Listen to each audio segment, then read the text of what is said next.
I think about 3-4 years ago, diamonds worth $400 million it disappeared. You said it shouldn't be called blood diamond, it should be called peace diamond. And that is what I'm working towards. I struggled to compare the woman, the end user of the diamond, and the woman in the diamond mining community. They are both women, but the other one is subject to rape, and the other one has no idea, about all these things. I handed myself to the police 6 days later, arrested on sight, and spent 40 days in jail. They were denying me bail. I also learned about people like Gandhi, what they went through in the struggle against British colonialism. Wherever you are, you have an opportunity to do something to make life better for someone. You have nothing to fear but fear itself.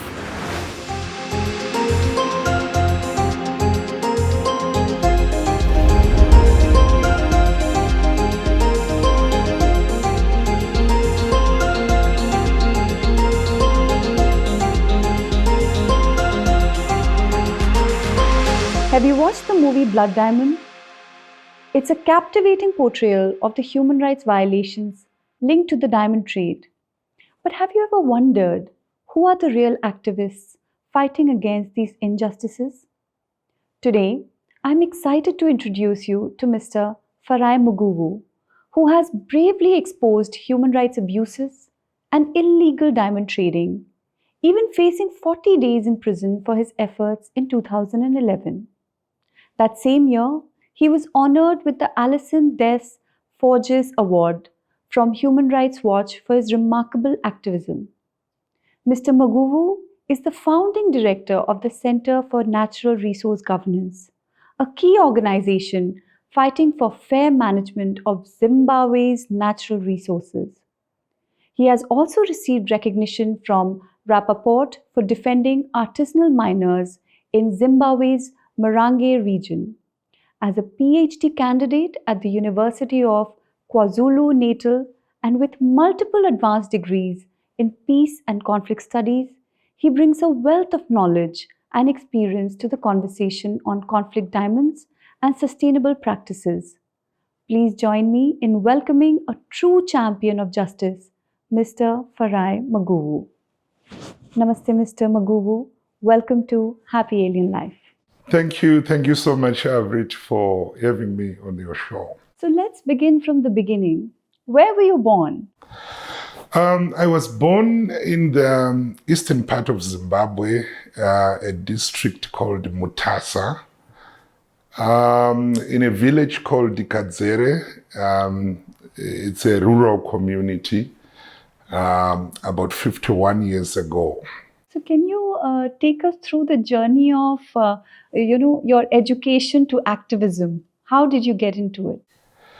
Well, my father worked at the University of Zimbabwe, and during the years that I stayed with him, he helped me with political consciousness.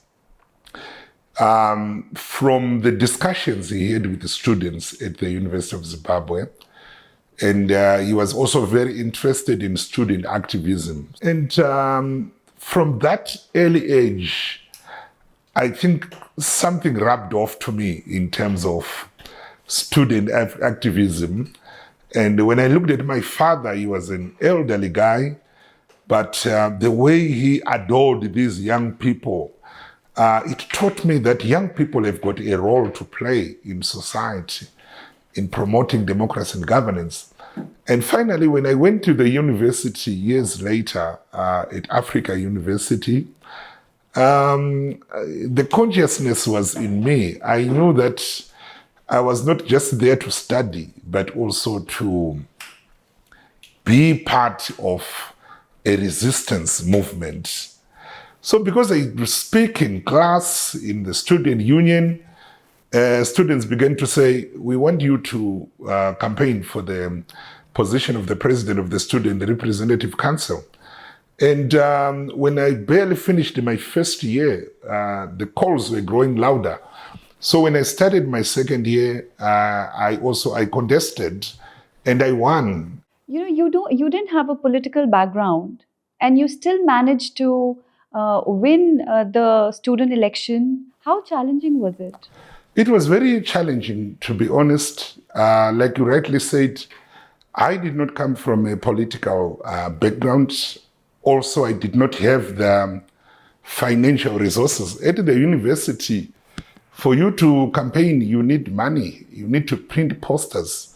You need to pay people who go around putting out those posters. I did not have resources. I came from a very poor background. But I think where I lacked in resources, I made up with my energy, and the vision that I gave the students and the bigger picture that I was also talking about. So I won over a lot of students who were in my stream, even those who were not in my stream.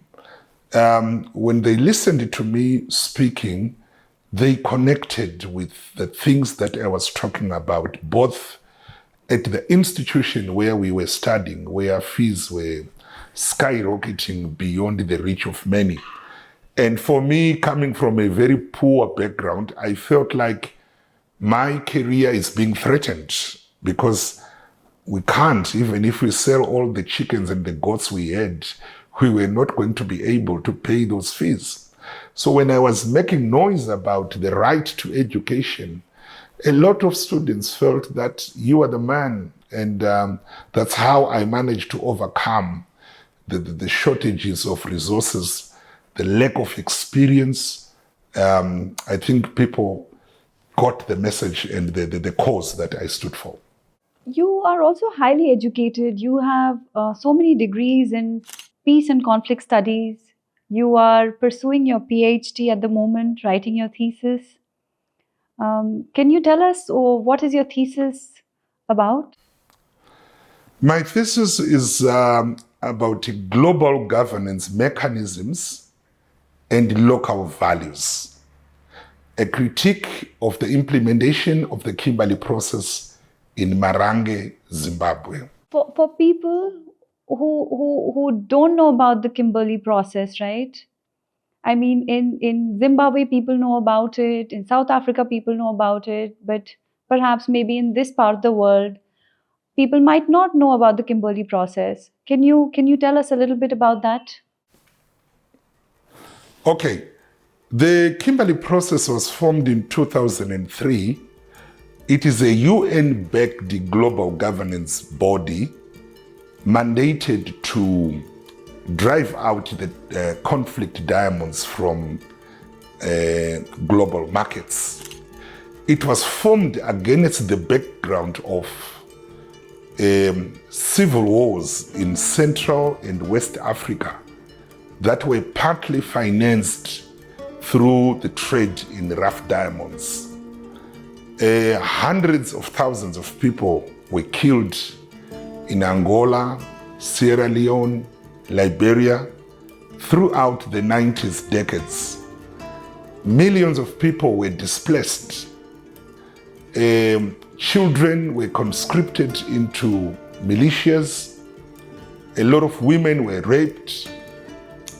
And towards the end of the 90s, there was research by Global Witness, Partnership Africa, Canada, which managed to link the wars in these regions with the trade in rough diamonds. And the United Nations also did its own investigations, and leading to what is now called as the Fowler Report, which established a direct connection between trade in rough diamonds and the wars in Sierra Leone, Angola, and Liberia. So the Kimberley process is a coming together of governments like the EU, India, China, United States, many African diamond producing countries, there are also civil society organizations, and there are also industry players who come in as observers. Now, when we talk about diamond trade, there is this really popular movie called The Blood Diamond. It's based out of, not based out of, it's based on Sierra Leone, as far as I remember. Now, that movie depicts the brutal realities of, the diamond trade and the impacts that it has on these communities, especially the miners. And as you have been working so closely to them, and have you watched this movie? Let me ask you that first. You have, right? Yes. How real do you think that movie is about this diamond trade and the negative impact it has on the communities and the artisanal miners? Well, I think it's in a way it's real.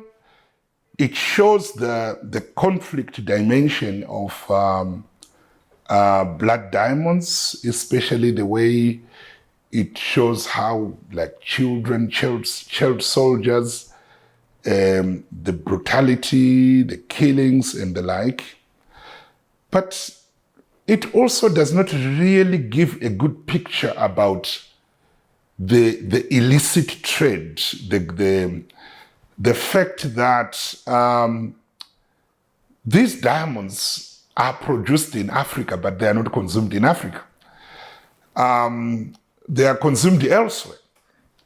So if one does not really pay attention to detail, what they can see from the Blood Diamonds film is simply the savage, Africans who kill each other, who don't value life.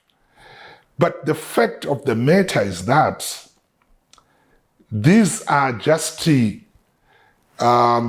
people we see, the characters we see, they are just a microcosm of a bigger reality where the diamonds that are coming from Africa are causing bloodshed at the local level, but they are also causing or producing wealth hundreds of miles away from the continent.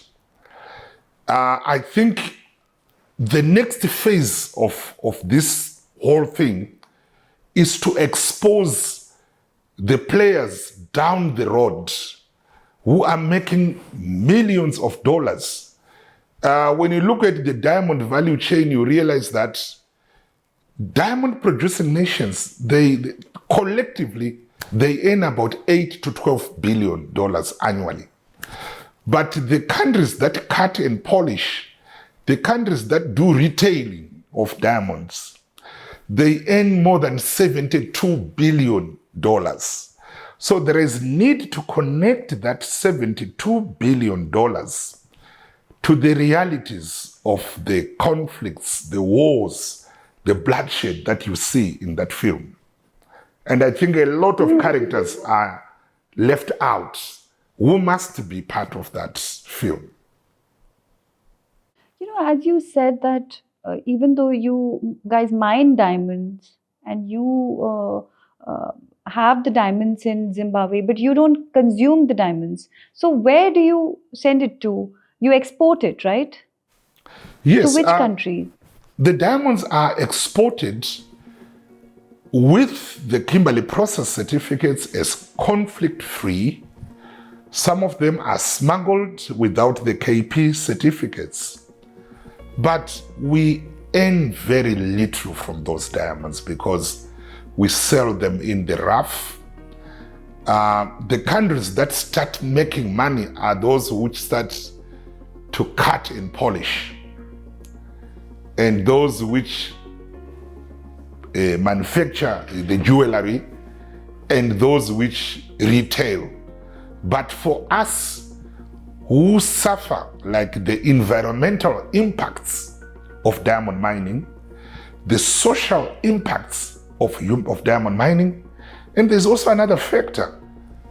Diamond mining has actually destroyed the Zimbabwean economy because the ruling elites have stopped focusing on the development of the country because they are receiving rents from the diamond trade. And as a result, they are causing inequality in the country where the ruling elites are now super millionaires. And they've forgotten that they've got a responsibility to promote industrialization, to promote agriculture, food security, to invest in education, in health. If you visit our hospitals in Zimbabwe, you will be shocked. They are death traps. And yet we are the sixth top producer of diamonds in the world.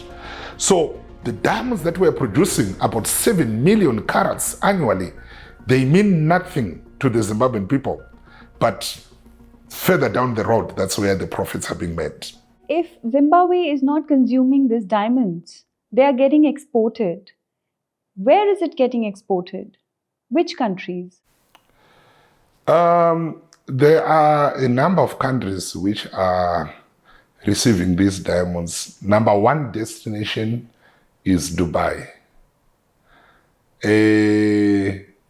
Number two, China, because one of the big diamond mining companies in Zimbabwe is Anjin. It's a Chinese company. They also take some of their diamonds to China. And of course, India. It's also a very big recipient of Zimbabwe's diamonds, where they're cut and polished in Surat. And then some also end up in Belgium, Antwerp. They've been selling diamonds to Antwerp. I don't know other destinations because it's not very transparent, so sometimes it's hard to know where the diamonds are going. But these countries that you've just named, they are not the end users as such. I think these are the ones who polish the diamonds and then sell it further to perhaps Europe and America. That's correct. The diamond value chain, I think it has got more than 7 phases. So you have got exploration, you've got mining, you've got sorting, you've got then the cutting and polishing, and then you talk about manufacturing, retailing. So manufacturing and retailing takes place in very industrialized countries like Belgium, Israel, United States of America, Britain, and also, diamonds are quite expensive.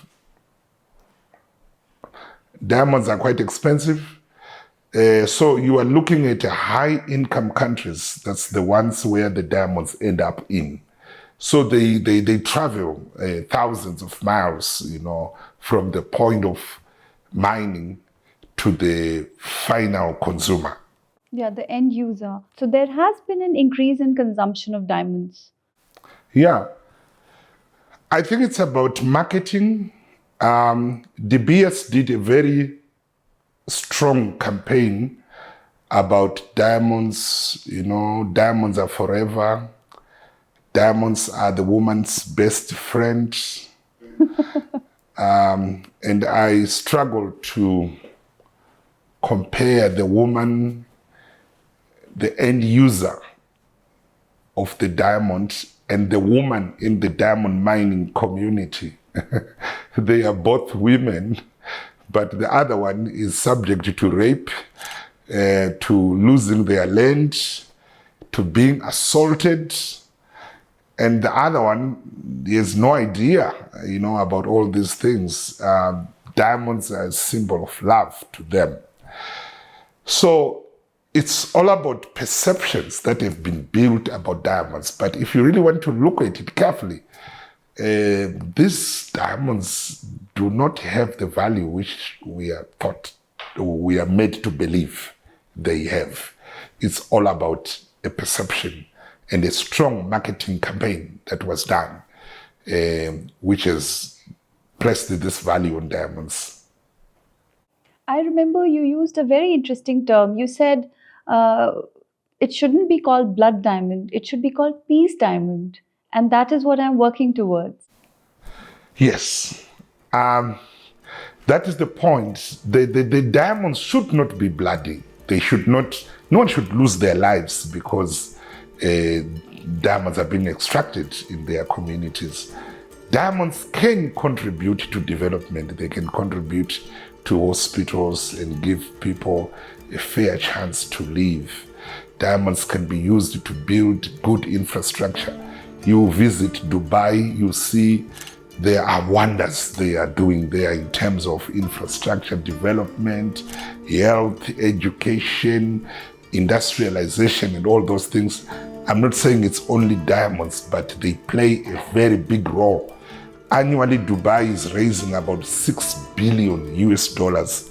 They don't have a single diamond mine. They simply buy diamonds from countries that produce and sort them, cut and polish them, onward they trade them.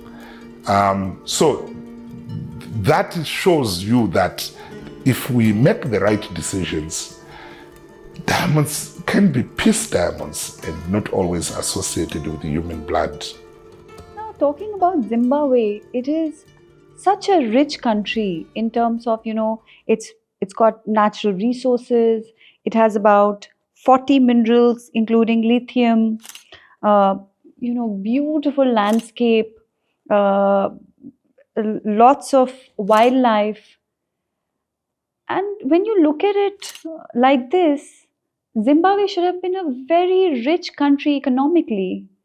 But sadly, it's not like that. Why do you think that is the case? Well, to me, nations rise or fall on leadership. It's not about the people. The citizens are always right. But because the citizens don't decide who must come and invest in a country, they don't decide how much tax must be imposed. They don't decide how a criminal, like those who were caught smuggling minerals, must be punished. It's the leadership. So the potential of Zimbabwe, it's amazing. It's a country that I believe should be leading the pack in Africa. It must be a success story because almost every square mile in Zimbabwe has got a mineral. There are other minerals which we are not even talking about right now, but which are being extracted in Zimbabwe, like antimony, ingot. If you tell a Zimbabwean that there is these minerals in this country, they don't even know about them. But they're being extracted.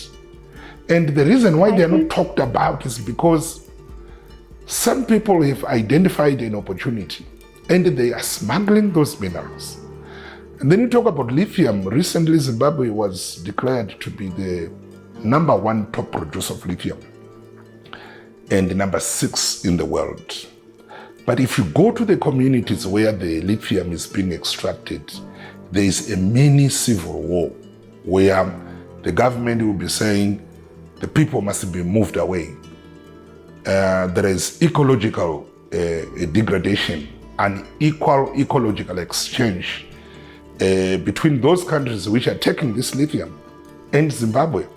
There is what I call an environmental Armageddon that is taking place in the country right now, where they are digging everywhere rampantly for minerals, but there is no accountability in terms of where the minerals are going.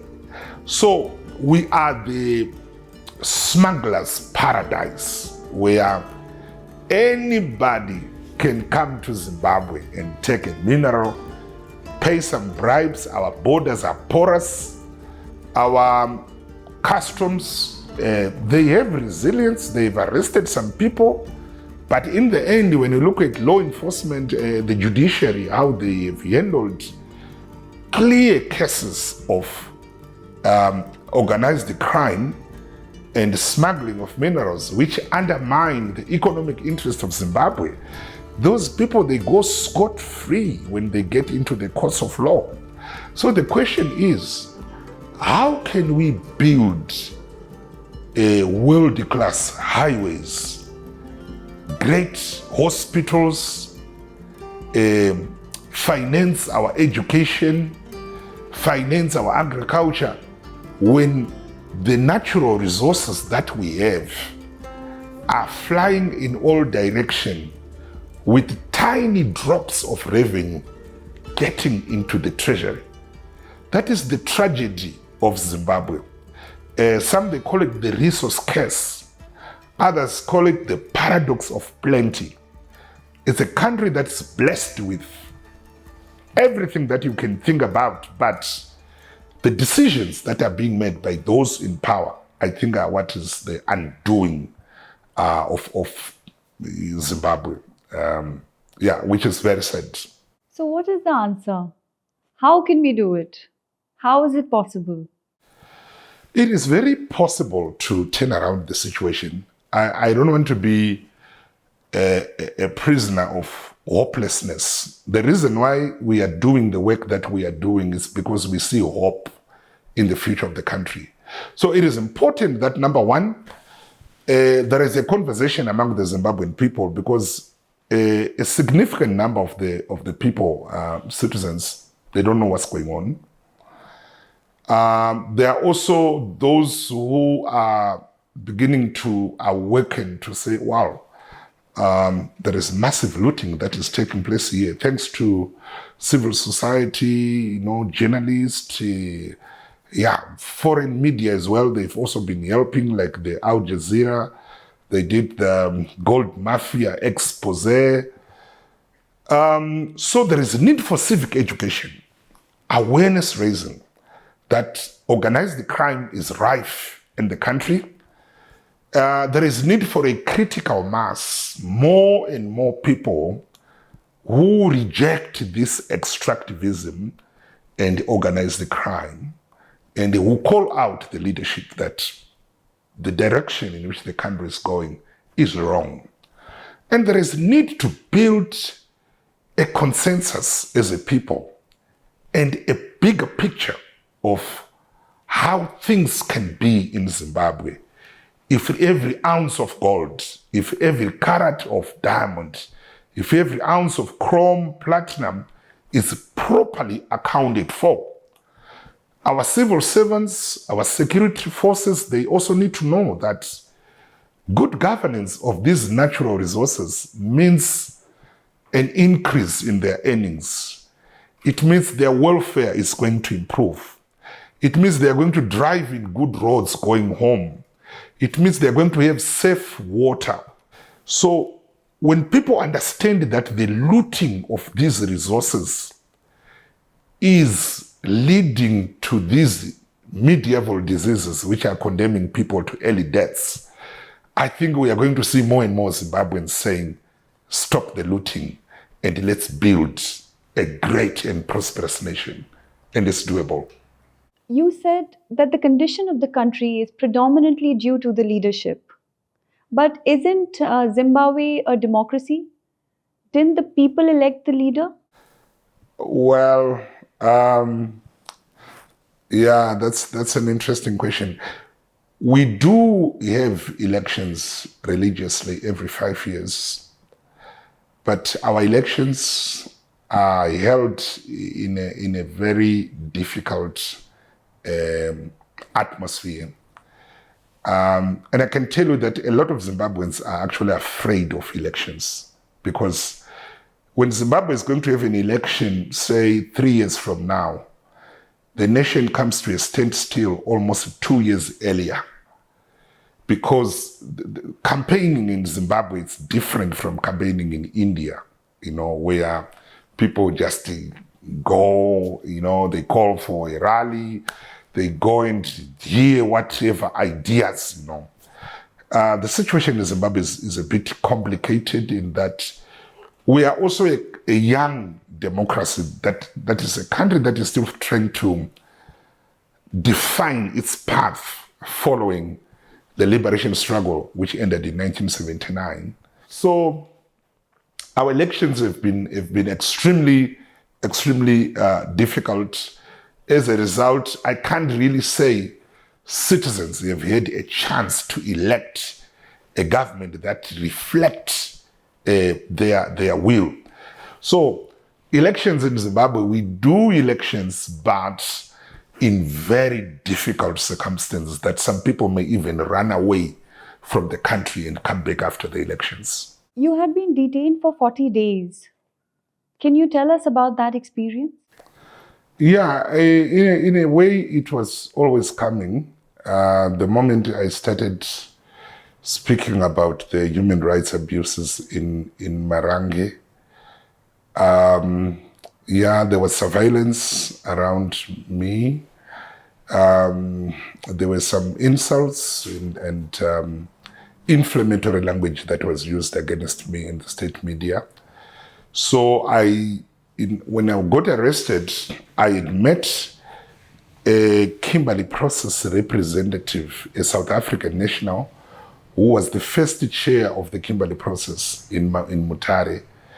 When I met him, after meeting him and telling him about the exact situation as I knew it, he went to reveal that information to the state. And 2 days later, the state descended on my property. I had to escape, and my family was harassed. They were assaulted. I handed myself to the police. 6 days later, arrested on sight, and spent 40 days in jail. They were denying me bail. I attended bail hearings on several occasions, and they were denying me bail. But in our context, the judiciary is really compromised. So it was very clear that I was denied bail because of political instructions that I must remain in there. But it's also a time when the Kimberley Process came to my rescue, because the KP met in Israel whilst I was in jail, and they made very clear demands that I must be released. So that is also a silver lining, which was that if the Kimberley Process really wants to work, they can work and put pressure on governments to do the right thing. But unfortunately, in our case, it's not happening that way. They detained you on what grounds? Well, they said I was making statements that were prejudicial to the economic interest of Zimbabwe. By highlighting the human rights violations, the fact that the diamonds were not benefiting the community first and the nation at large, it was too much for them to take. And they said, you are undermining our interests. That was the charge, which was later dropped. These diamond businesses, or the money from these diamond mining, do they finance the leaders? It's very difficult to tell where the money really goes, but there is a report by Global Witness in 2012 which showed that the diamond revenues were financing a parallel government. It was patronized by powerful individuals. We don't really know, in the absence of clear paper trail, But even the Auditor General's report has also shown that some diamond money is not being accounted for. So this is a government institution that is producing these reports, which are showing that at some point, I think about 3-4 years ago, diamonds worth $400 million had disappeared. They didn't know where the money was. They could not account for it. So only the government can really tell us where the money is going. But what I can tell you is that in the community where the diamond mining is taking place, it's a hall of shame, such that I think professors and academics and PhD students for many years to come will be coming to Zimbabwe to study what a resource curse looks like, where a community that has produced diamonds worth, in 2015, 2016, former President Robert Mugabe said $13 billion had been looted from Marange alone. And that was 2016. This is now 2024, 8 years later. We should now be talking of more than 25 billion that has been looted. They failed to build even a bridge in Marange. They failed to construct a single kilometer of road. They have not constructed a single clinic in Marange. There are no investments in livelihoods. I think they've invested more in propaganda than in transforming the lives of the people of Marange. And it's a sad scenario, which is a textbook case of a resource curse. It is very unfortunate. And what do people of Marange think and feel about this? They've adjusted to the reality, but there is anger, obviously. The community feel that it's their diamonds. So when they talk about diamonds, they say it's our diamonds. When they see the companies which are coming to mine there and take the diamonds out, they describe them as thieves and robbers who have come to rob us. But there are also other externalized costs which the Marange community bear in order for others to harvest the diamonds. There is a displacement of 1,300 families that took place between 2011 and around 2014. And those families are starving. There is also the placement of Marange itself under the Protected Places and Areas Act.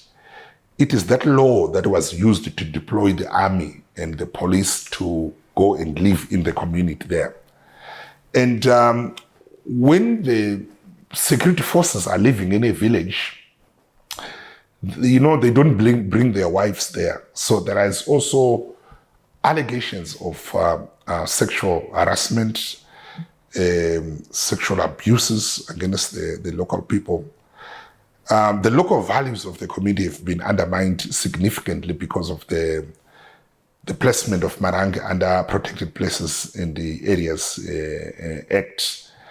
There is general fear of the security forces in Marange. Yeah, and loss of traditional authority.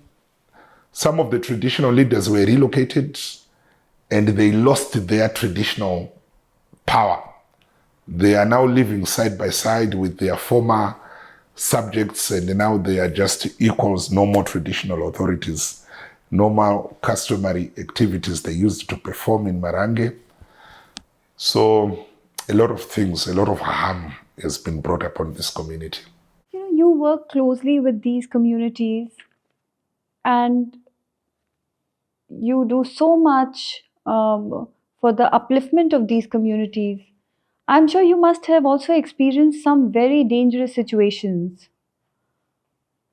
Can you share some with us, with our viewers? At a personal level? Yes. Of course. Operating in Marange, it's very difficult. I talked about the 2010 arrest, but we were also arrested in 2017 after holding a commemoration of those that were killed there. We were rounded up, and thrown into police cells. Doing workshops in this community like civic education, because one of the things that we try to do is to educate the community that you are human beings and your rights matter. Nobody should place you in an open prison because they want to extract the resources in your community. We talk about land rights, we talk about their water rights, women's rights. So many times when we do these workshops, we will be on the run. Like we have had some skirmishes with the security forces there, who will be saying you have entered a protected area without a permission. And yet there are tens of thousands of people in that area who are now like prisoners of the state. So accessing those people is always risky. My staff members have also been temporarily detained, for having workshops in that area. So it's always a difficult place to go to train the community about their rights. But there is also a saying that you can only help those who want to be helped. Right? Sometimes standing up for people who maybe don't want to be helped, or maybe they are too scared to stand up for themselves. Has it happened with you? Especially Yes. when working with these communities? That has happened actually. What happens normally is that when you try to help the community, the companies, they also come in to use divide and rule tactics. So more often than not, when you train the community about their rights, there are some who are more vocal than others. Those who are more vocal, they become susceptible to co-optation by the state and the companies. So often they swing from being very radical in terms of defending the rights of their communities. And then they get paid. And they are paid to turn against you. Then they become gatekeepers, where they will be saying, you can't do anything in this community without coming through me, where they would now want to charge like fees for you to enter the community. And it normally creates situations where conducting a workshop in a village becomes very difficult because they live in the community. They can create narratives where they can go and convince even traditional leaders and say, we don't want these people here for ABC. There was a time when some of these guys they received money from the company to print posters to denounce us, and went around the community, sticking those posters out that we don't want to see these people here in our community. But these are a minority. But like I said earlier on, they are a minority that is very vocal. So you don't underestimate their influence on the community. They may be a handful, but they are noisy and they can influence things. When you were detained for 40 days, where did you get your strength and resilience from? Did you know that you would get out of detention safely, or did you feel that you would get killed? What was going on in your mind? It was a very worrisome experience. I got extremely sick when I was in detention. My lawyer came and made several applications to take me to hospital, and they refused. And then he had to go to describe, how I was feeling to the doctor, got a prescription, took some drugs, brought to the cells, and they said, you can't take these drugs into the cells. The drugs were hung outside the cell where I was in, and they said, only when you come out for lunch or those tea break, that's when you can take these drugs. I only used the drugs once. When I came out, the drugs were gone. And my situation deteriorated to a point that my lawyers had to seek an urgent court application, court order, to bring doctors to see me in prison. And the doctors came, they examined me together with the nurse who worked at the prison. They both concurred that I needed to be admitted urgently. So I had to be admitted in a hospital where I was operated on. And the doctor said I need to spend at least 8 days in hospital before I'm returned to prison. But I spent only one night. The following day, the prison authorities came. It was very clear they were under instruction to take me back to prison. So as this was happening, I was wondering whether I was going to leave the prison alive or not. But like I told you, I first went to school about this. I studied nonviolent resistance to oppression and tyranny. There are characters that were speaking in my mind. I also learned about people like Gandhi, what they went through in the struggle against British colonialism. I studied people like Martin Luther King, which gave me the bravery to say, even if I won't make it alive, this struggle, this cause is not lost. So it was 50-50. There were chances that I could come out alive because there were many Zimbabweans who were also speaking. The media, they were also speaking out that I need to be released. The international community, Yeah, so in the end, when I came out, I thanked God that He had protected me. Those 40 days, they were not easy. Some of the prison guards were very angry at me because there was also the state media propaganda that Zimbabwe was failing to raise the salaries of civil servants because of me, because I was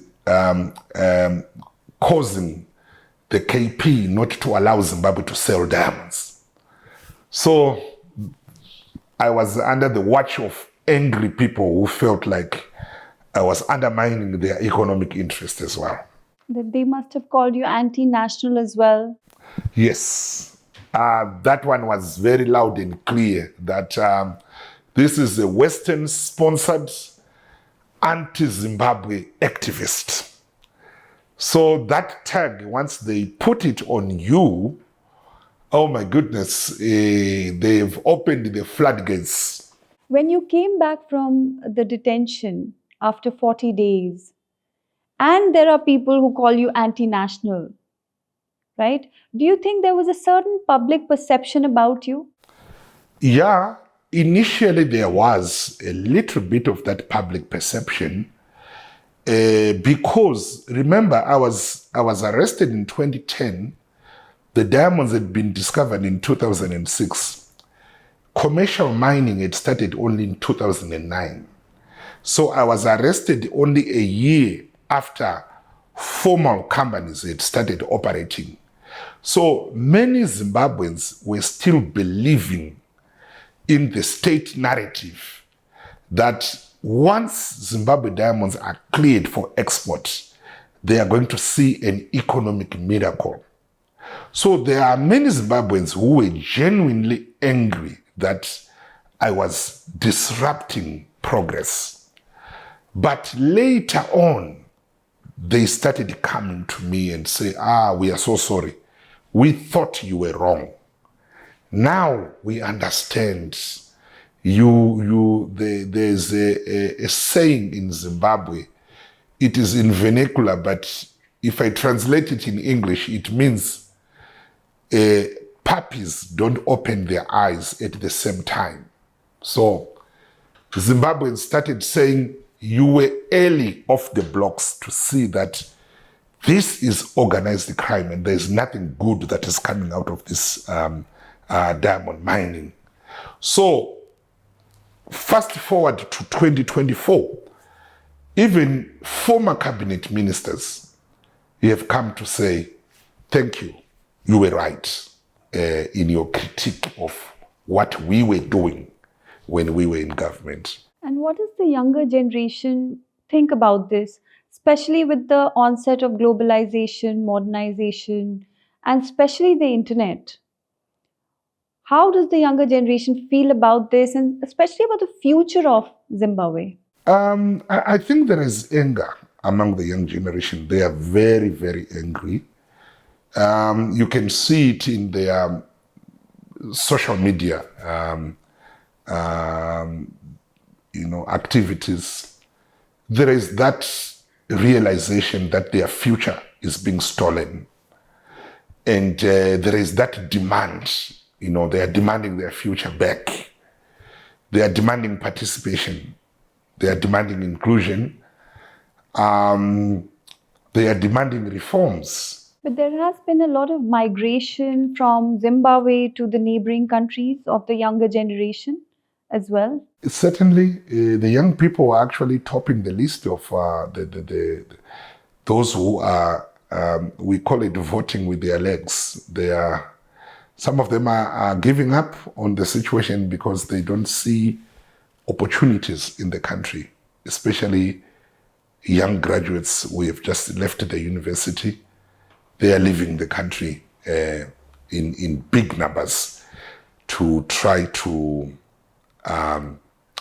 start life anew, especially in the neighboring countries. But some of them now are using neighboring countries as only a conduit to go to faraway countries like Britain, Australia, the United States of America, where they are really establishing themselves and doing well for themselves and their families. And I don't see it as a negative thing per se. I feel that we will need those skills to rebuild this country. So wherever they are going, I believe they are being prepared to come back home at the right time and use their skills. Zimbabwe is a land of opportunities, but unfortunately those opportunities now are being politicized. But when the right time comes, I think those young people are going to be vital assets for building this country. Every country has its issues. India has its issues, China has its issues. But why is Africa so war-torn even though it is so mineral-rich? Well, and rich in culture. Like I said, not only minerals, but culture, landscape, people, you name it. And Africa has it all. As a continent. Yeah. When you look at the situation in Africa, there are contradictions. There are internal and external factors.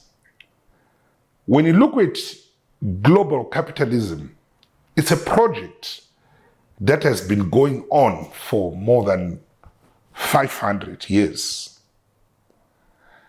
Independence to African countries has not changed the international division of labor that was created by global capitalism, where the role of Africa is to supply raw minerals to the industrialized nations. And you see it, like we've talked about diamonds, that we've got people dying of diamond mining, the Sierra Leone, blood diamonds, things, and yet you can't find an African woman wearing a diamond ring. The story goes on and on. You talk about lithium, you talk about gold. We are mining to export gas, oil, everything. And you also have a leadership that is not even trying to shift the narrative and engage their people and say, what shall we do to turn the tide and utilize what we have on the continent? It's embarrassing for Africa to say the war in Ukraine is increasing famine on the African continent because we relied on grain from Ukraine. It's embarrassing. We have got arable land on the continent. Despite the climate change, we still have relatively good climates, such that we should be able, Africa has got a young population, we must be exporting food to the world rather than being a charity case where we rely on food donated to us. So the solution, I believe, I don't have a silver bullet, but I really think there is need to talk seriously about integration of African economies. The African Union needs to transform from being a trade union of presidents and kings to become a union of the African people. And the Africa mining vision must not continue to gather dust. There is need to review it, revise it, and make it applicable. We need a single diamond cutting and polishing center on the African continent where all the diamonds that are produced in Africa are cut and polished in one place. We need a single place where our lithium is processed in Africa. When Indians think about Zimbabwe, most probably they're not thinking about diamonds and lithium, but they think about what comes to their mind is the cricket team. So I'm happy with the cricket team. I think they've done well. They've punched above their weight. There is great potential. Though I rarely watch cricket. So, Mr. Mugabe, are we ever going to see you in any political leadership role in the near future? Well, the political arena is very difficult, and personally, I like to invest my energy where I feel that I can make a difference. I can impact someone's life positively.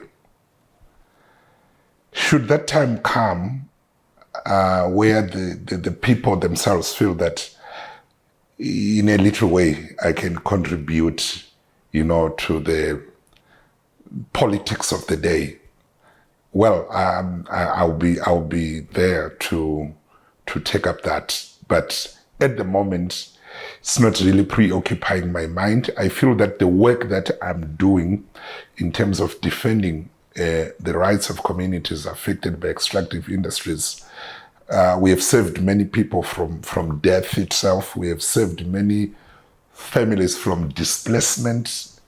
There are thousands of families which are still on their land because of the work that we are doing.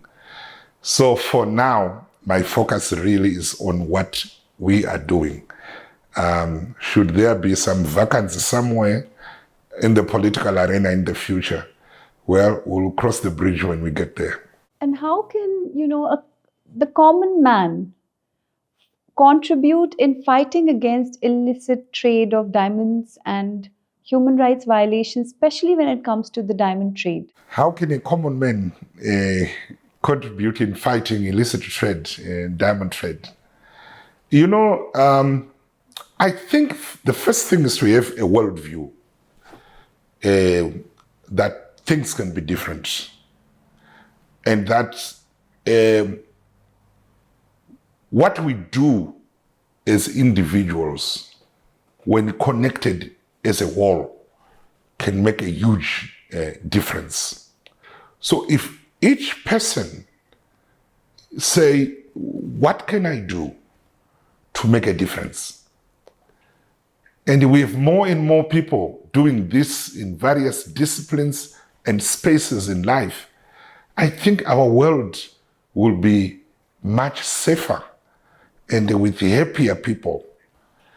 And for me, I just see it as a literal contribution that I'm contributing to a bigger struggle. Yes, I have that worldview that things can be done differently. The diamonds need not be always bloody, need not always be extracted at the expense of someone's happiness. And then the courage to speak out. It doesn't matter where you are, who you are, your gender, or your background, you need to speak out. I am inspired by the words of Martin Luther King, who said, "Our lives begin to end the moment we become silent about things that matter." So I think this is something that matters, and I feel that I'm in the right place and doing the right thing. So, can you share a piece of advice for the younger generation in particular, and whoever is watching this episode? Wherever you are, you have an opportunity to do something to make life better for someone. You have nothing to fear but fear itself. When I started doing this work, I have to be honest with you, there is a time I was living one day at a time. I didn't know what's going to happen tonight. But one thing, the reservoir of energy that I had was the conviction in my heart that what I'm doing is right. I am on the right side of history. So I think young people around the world, they just need to position themselves on the right side of history. And how do you know? Your conscience will tell you that this is the right cause to fight. And when you get into that fight, anything can happen. But you must also tell yourself that even if I'm to lose my life for standing up for justice, it's a life that was worth living, or a life that was well lived. I often joked with people when I was presenting in conferences in Zimbabwe, and I was encouraging people to stand up against injustice and tyranny. So I told them that there are a lot of benefits for you to stand up and speak out against injustice. And I said, but you tell me that, what if I die? Then I said, the benefits for you dying for a right cause is that, number one, we are going to name a street in your honor. And number two, we are going to declare a national day, to honor what you have done. And your good deeds shall be talked about for many, many years to come. And finally, cowards die many times before their actual death. And when you look at people who say, if I perish, I perish, if you watch them very, very carefully, they don't perish. So stand up and do what is right. Thank you, Mr. Maguwu. And that brings us to the end of this episode. Thank you, Mr. Maguwu, for sharing such insightful details about your life, your noble work, about Zimbabwe, about Africa, and also about the illicit trade of diamond trading. And finally, you made us realize that diamonds are not really a woman's best friend. Thank you, Mr. Magu. Thank you so much, Aavriti, for having me. I really appreciate it. Thank you.